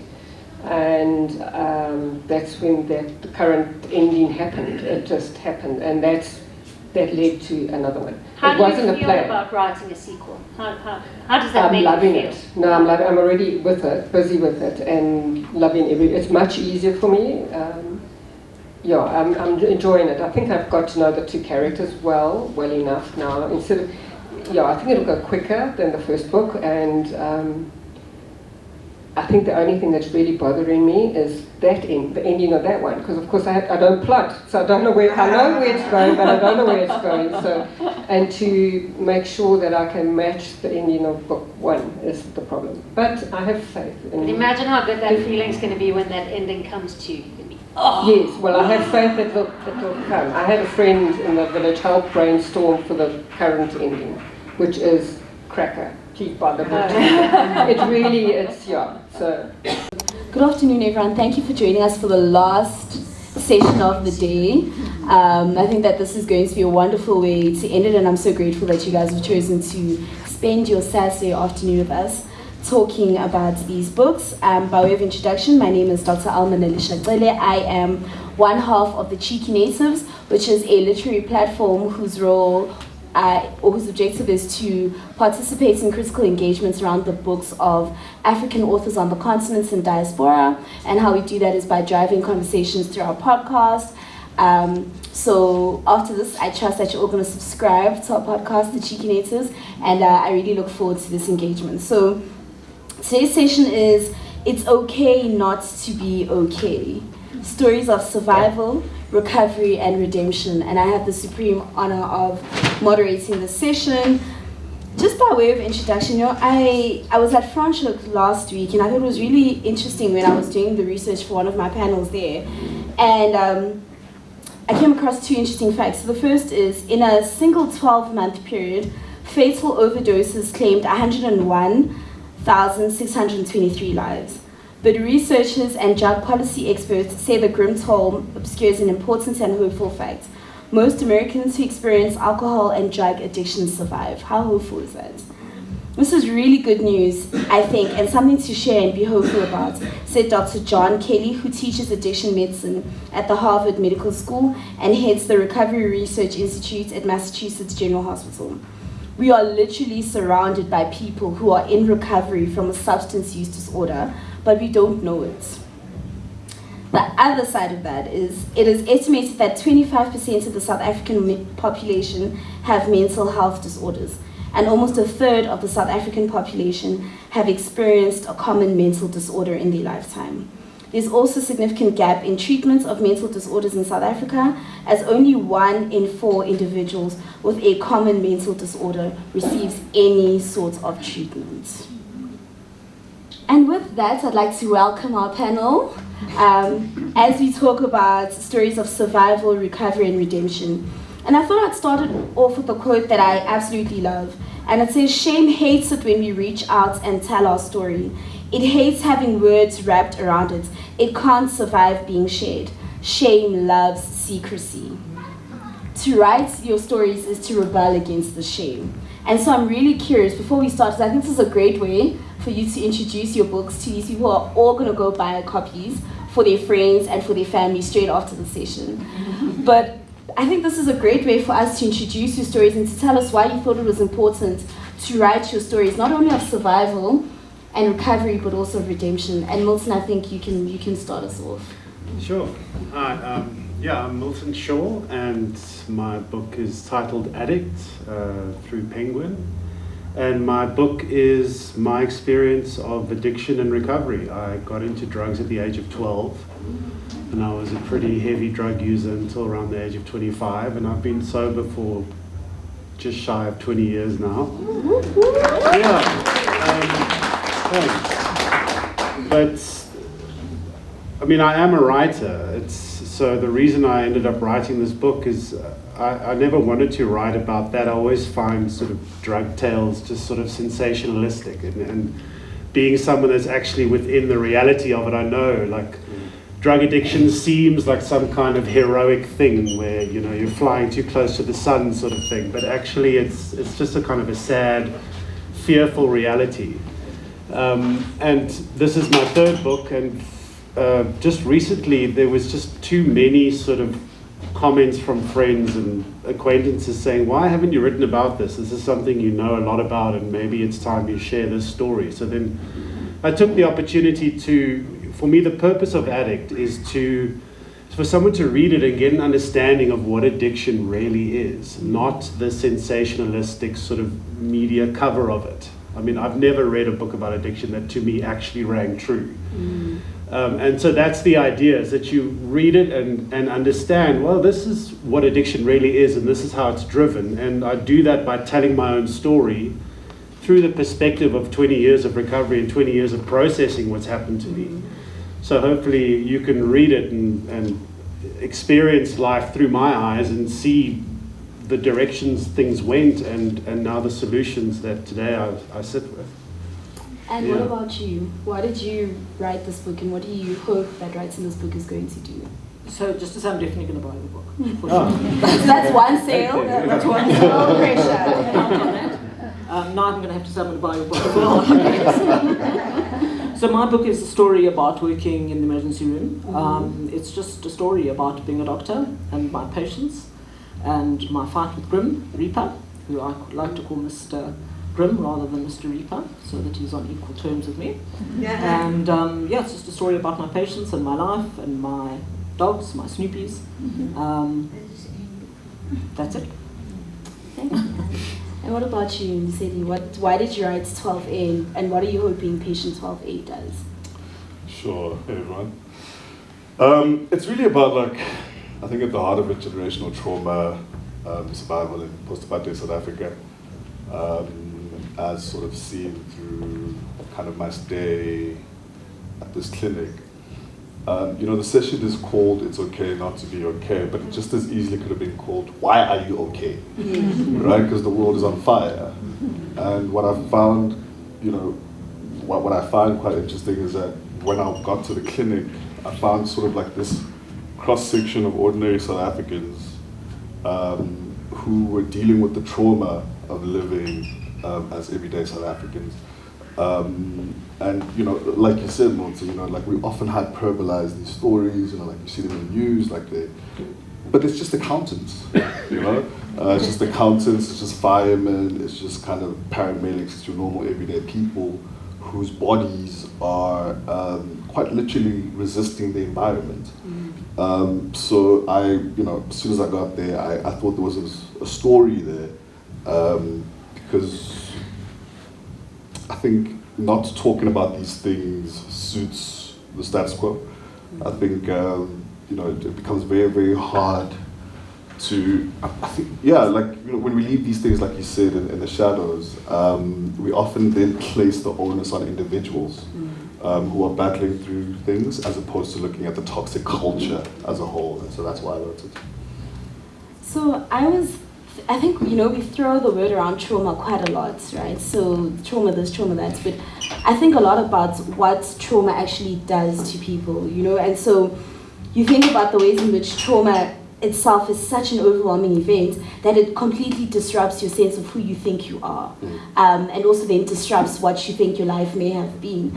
And I think a lot about, in examining the trauma and examining the course of our lives, then thinking about the patterns that are then repeated or the patterns that lead to certain things happening. And so particularly for you, Milton, and I think also to you, Lucidi, in thinking about writing about your trauma and those resulting patterns of behavior and then what results, what are some of the things that you learned not only about the people in your life, but also that you learned about yourself in writing about your trauma?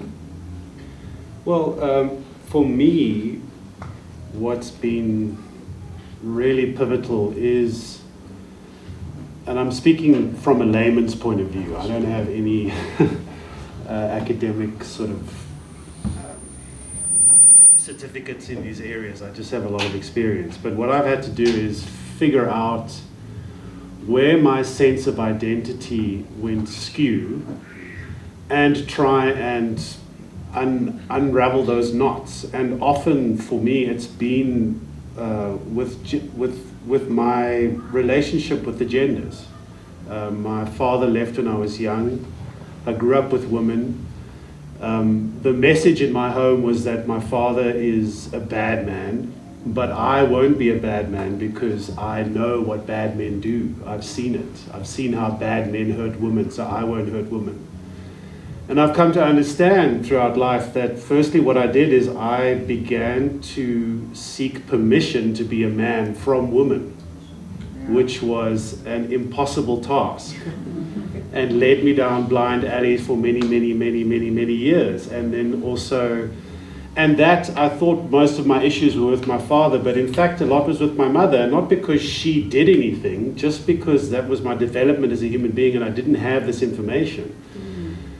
So, I mean, for me, ultimately, my trauma has been about not feeling like I wasn't good enough, which is why my parents split up, and trying to find a way to understand that I am good enough. And it's interesting, you know, the theme that I hear coming out is sort of, there's a problem when you're at odds with reality. And that is how you could describe the problems I've been through. I was at odds with reality, and my odds were that I thought I wasn't good enough. I thought that I need to function in these ways in relationships with women and these ways in relationships with men, and I was confused. And recovery, the last 20 years of self-discovery has been about figuring these things out. But then what's the yardstick? And the yardstick has been, oh, this feels right. Oh, I'm not fighting anymore in this area. Oh, I can relax. Oh, I found peace. Oh. So, yeah, that's what.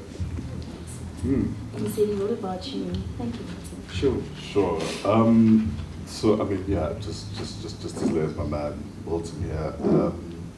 My understanding of trauma is that it's a violation of sort of expectations or a violation of what you think of as normal. Let me start by saying, I think mental health issues or mental illness is a cancer of relationship that we often expect to sort of be normal. But none of the people participating in these relationships are normal. So you have a series of traumatic relationships taking place all the time, you know, and sort of these violations of what is expected to be normal or not taking place all the time from caregivers, from relationship partners, etc., etc. And so I sort of learned, I think, and I know people kind of throw this around a lot, but I sort of learned a lot of grace. You know, if I'm understanding your question, Alma, right? Like, what did I learn about others and myself? Is that we have this expectation of normal that is actually out of touch with reality, and so many relationships are going to experience that violation of normalcy because it's not based on anything. And many of us will, you know, of course, not feel very safe. Many of us struggle to communicate about hurts and vulnerabilities, and that will ultimately kind of hurt a lot of relationships, cause a lot of tension in a lot of relationships. And so in the way I've chosen to write my book, I sort of write it as sort of like this intersection of relationships at these tension points in these relationships. And I try to sort of, you know, find light and shade in everybody. Because I think that's essentially what grace is. You learn that a lot of people are dealing with traumas they don't speak about, and so you should just find some grace for yourself and for them. So Anne, it's a little bit different in your story because I think a lot about a book written by Paul Cunningham, and I recommend this book to everybody because Paul was this neurosurgeon who, upon qualifying, found out that he had a metastatic, so he had a cancer that was incurable. So he'd like reached the pinnacle of his childhood dreams, and then he found out that he had this cancer that was incurable and he was going to die. And so he wrote a book about that experience. And I think it's interesting because he was a doctor now having to do the reckoning with his own mortality. And so he writes that the fact of death is unsettling, yet there is no other way to live. And so I think for you, and my question is really around, what are some of your reflections being somebody that interacts with human mortality all the time, right? You write about the Grim Reaper and how there's a scorecard and sometimes he's winning and sometimes you're not, because death is an unfortunate reality of life. But even in that, there is a lot of triumph, but there's also a lot of hopefulness. And so I wanted to speak a little bit about what it means to be somebody who interacts really at the coalface of, you know, human mortality all the time, but is still able to remain hopeful. So yeah, I mean, Grim is always going to win in the end. You know, that's the end process. But it's good to get a point or two on the board, and I think it's a parallel universe as a professional person and in your personal life. So you can't really let your personal life come into that. If you let if you fall into the hole of going down that road with what the patient's emotional reality is, you're basically just going to reach a dead end and you're not going to be able to carry on. So you have to be able to put the file aside, take a deep breath and move on, you know. So, and it's never good to give bad news and to have to deal with that kind of thing, but it's my own personal internal world is different to the internal world that I share with patients. Because often when people come into the trauma unit, they basically are under stress, they are sort of regressed, if you want to call it, into a more sort of primitive way of being. And if you get pulled into that, sometimes that doesn't end well for you and the patient. So you have to try and keep a step out of that, but still be emotionally available to the patient. But you can't go too much down that road, because once you get too emotionally involved, you are no longer any good as a trauma doctor. So you can't let yourself think. And actually I write a thing in my book about a friend of mine who came to the emergency department who was telling me that she had chest pain and I was not taking it too seriously, and then she actually got a cardiac arrest. And I mean, I wouldn't say I panicked, but I felt that feeling of panic. I was like, this is not supposed to happen. This is my friend. I don't want to resuscitate my friend. And I actually said, you're not dying on my shift. But that emotional a hole that you fall into is a moment where you have to actually say, just calm down and think rationally. You have to be able to just follow the algorithm. And that emotional hole that you fall into is not good for trauma doctors. So you have to try and keep yourself out of it, but not too much, because obviously you don't want to be totally unfeeling. Difficult line to find in between the two. So I think for all of you, something that comes through very deeply, and I think that is something that healing and recovery and survival can't exist without this, and it's compassion. I think about compassion as a gift that isn't necessarily always earned, but it's something that we impart to the people in our lives. And you choose to impart compassion to the people in your lives, right? And there are times when you have to step back and decide if this relationship with somebody who has harmed you or that you have harmed is then worth the imparting of the gift of compassion. And so I wanted to speak a little bit about compassion and why it was so important for all of you to write so deeply about it as being a way for us not only to find each other and find healing, but also for us to recover. And to say you're nodding fervently, so I feel like you have. I was like, damn, you dropped a bar there. I was like, you right. So yeah, and I think we see a lot of compassion in your book, Sadie. Why was it so important for you to write a story of healing that centered compassion? It was. I mean, I in writing, I kind of wanted to represent everybody in their light and shade, right? Like sort of the dark and the light. The intention, was not sort of necessarily to I don't know, like, you know, sort of forgive on the page, if you will. It was really more about just kind of representing the complex humanity of the people in the book. To be honest, I wasn't thinking compassion sort of top of mind.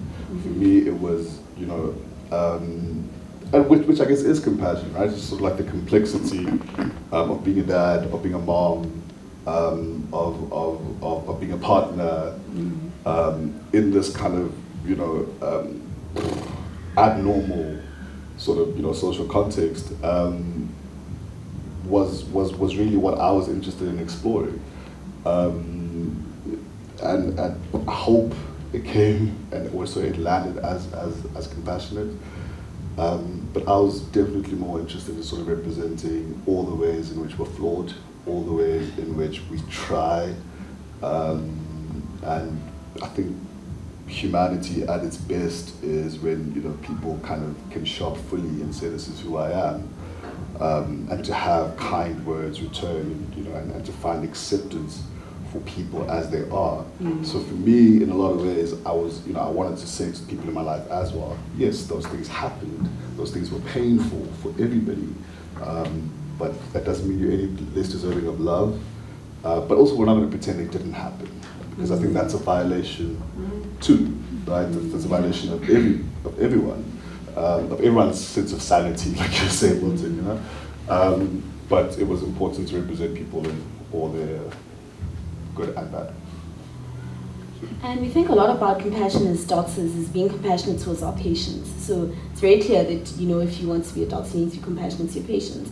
But doctors are also notorious for being unable to be compassionate towards each other and, importantly, towards themselves.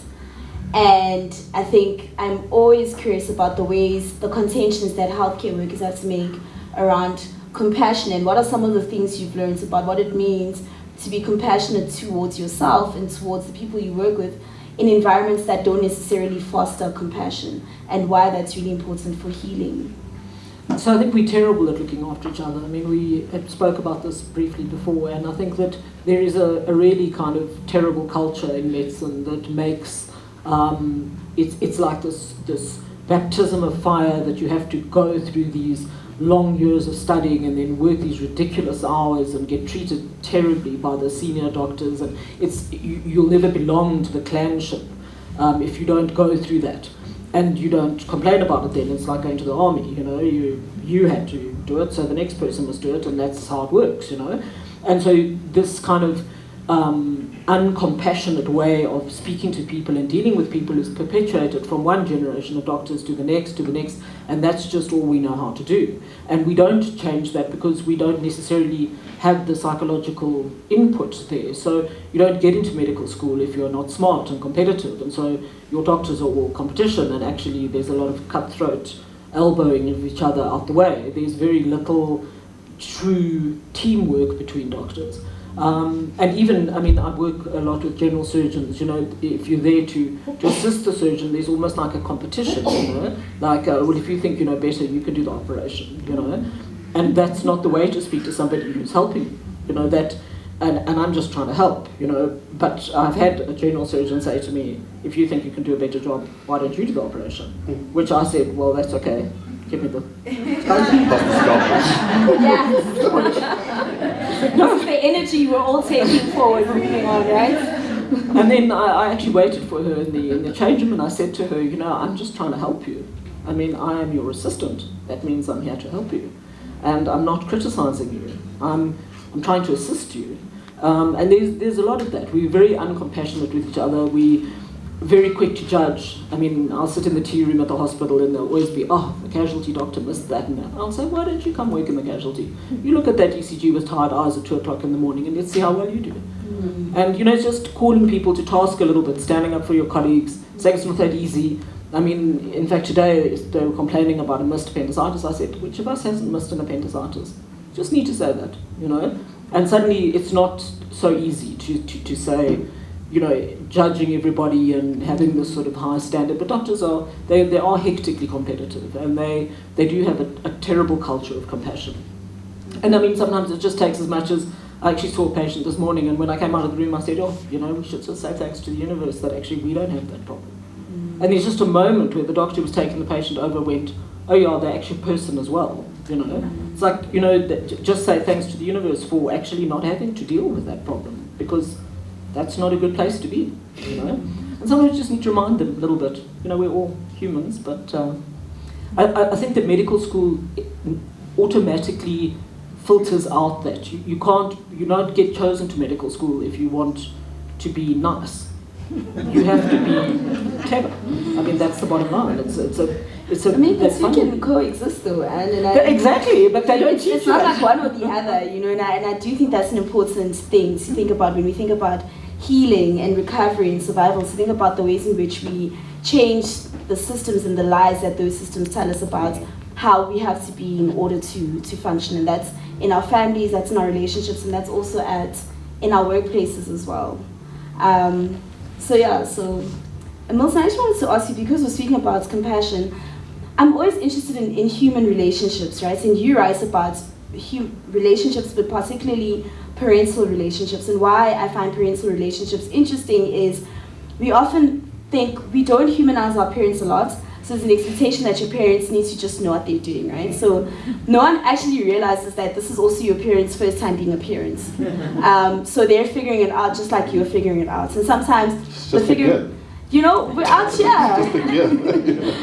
But because there isn't a lot of space to humanize our parents, it also means that in our remembering of things that happened in our childhood, we can also be very harsh, right? So you can remember the day, I was actually saying this to my husband, that like, now that I'm an adult and I work long hours and I come home, I realize why my mom would get angry when we wouldn't take the chicken out of the freezer. Do you know what I mean? Like, you've had a long day, your boss has just been hard on you, you have all these things going on, and now your children just had one job. Just one job.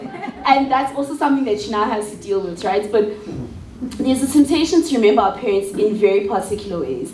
And so in this book, you do a lot of remembering, which is also truth-telling, but we see you come to a place of compassion for your father especially. And I'm always interested in the ways in which men navigate a pivotal relationship like the one with their fathers, because that's also the site of wounding for a lot of men, is the relationship with the father. And so I wanted to speak a little bit about why in writing this book you felt that it was important to come to a place of compassion for your father, and why and what you hoped that would do in people reading this book, what that would do for their relationships and how they remember their fathers. Sure.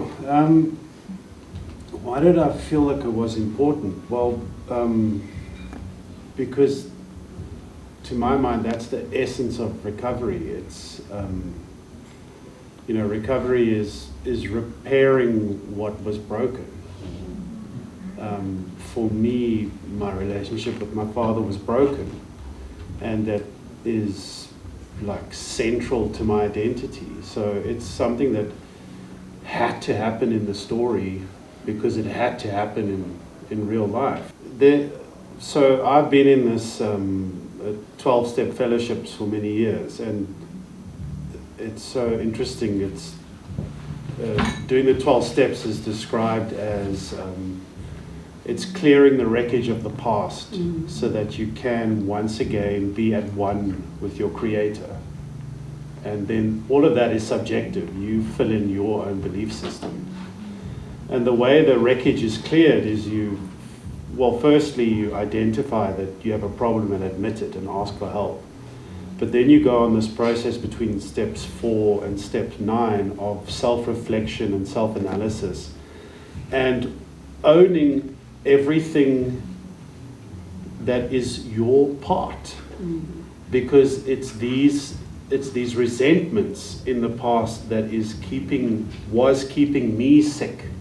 It was my anger towards my father that was keeping me sick, and ironically was causing me to do exactly the things that he did. I had an amazing gift, which is, firstly, I went to the same rehab he went to, utterly coincidentally. You know, I didn't even realize it at the time until sort of I was already there, and I'm like, oh shit, Dad was at the same place. And I had a son when I was 21. So when I was in my last rehab, he was around 3. And the instruction was to write an anger letter, because this is part of the process of clearing the wreckage. And often anger is a great way to, it's like a signpost, or it's like a pimple or a pus mark where the wound is there. You know, anger shows you where to go. So I was writing this letter to my father about how everything is his fault, and because he did this, I did this. And suddenly I realized that everything I was blaming him for, I had already done to my son. Just the volume wasn't turned up as high because not that much time had passed. But in principle, it was exactly the same thing. And so I had this moment of like absolute clarity, which was, if I don't stop this, my son will be sitting in this chair that actually realistically could have been the same chair my father was sitting in. And so I had this clarity of, if you don't heal something, it's going to keep cycling. And my experience was that cycling was extremely unpleasant. But something interesting, and maybe it really reflects the theme of it's okay to not be okay, is what really armed me in that moment was my, at that time, hatred of my father. We don't want to be in that pain, and also that's where the damage is to others constantly. So I think you've broached something really interesting, because we think a lot about repair, but we think about it in almost like Disney fairy tale ways, right? It's like this person has harmed you, and they come and they admit all their wrongs to you, and they come and they atone at your feet, and they completely change and you forgive them. But so much of repair is, and so much of repairing rupture is to face those things that are irreconcilable. So it's to accept the reality of who the person is in this lifetime, and the acknowledgement that this person is not going to change some of the difficult parts of them that you yourself are battling with. And so I think a lot about reconciliation as facing those things that you cannot reconcile with.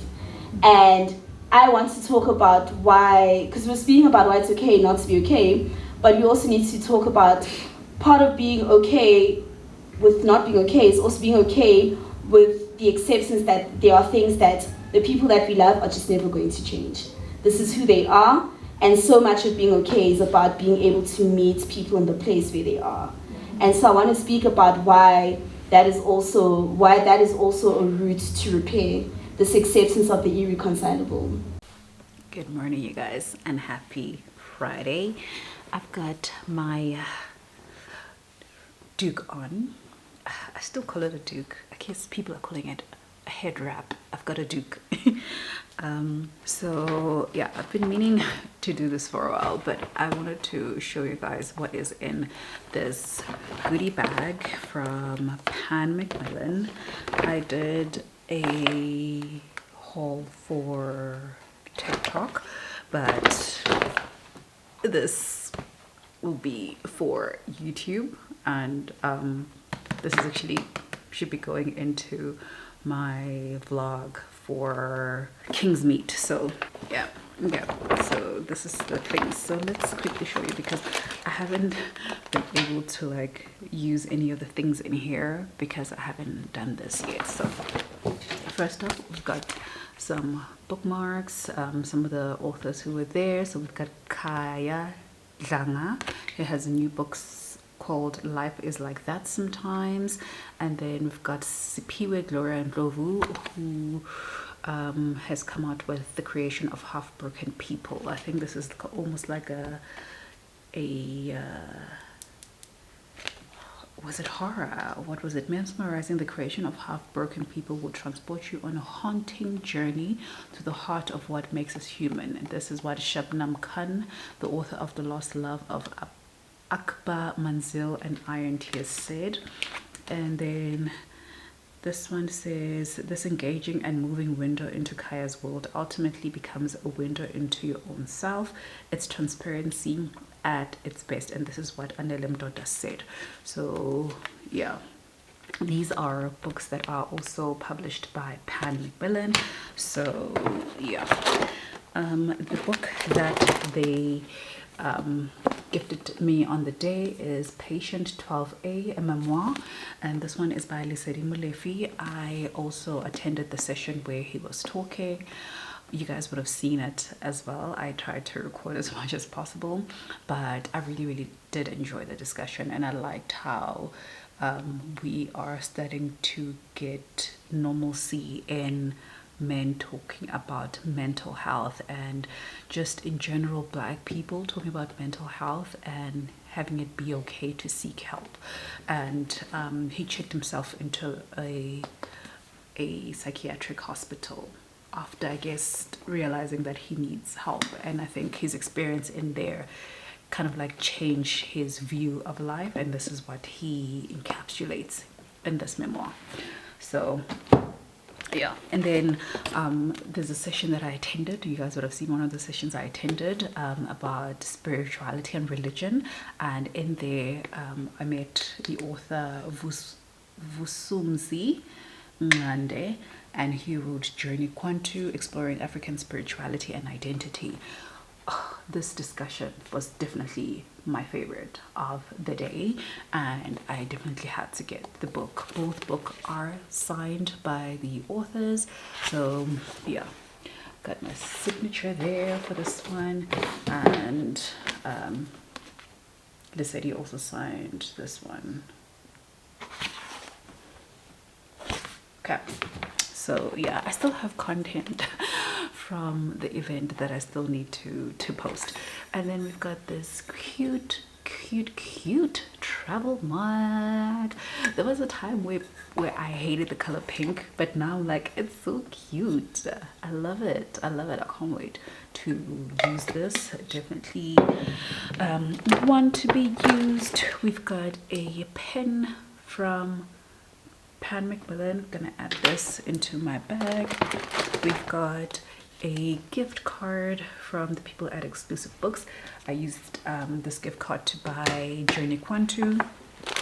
We've got some lovely snackies, so I can finally put these in my cupboard. My daughter has been looking at my snacks. She's like, that looks nice. I'm like, it does it? Some pretzel snacks.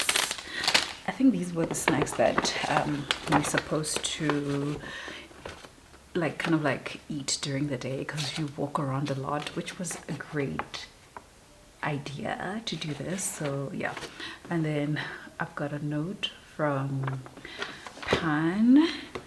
We've got some more snackies. These are rondos. I've never tried these. These look like something my daughter would like. And then we love these crunchies in this house. We love these crunchies, and these were the mini chocolate chip ones. And then we've got a hydrating mask, which I can't wait to use.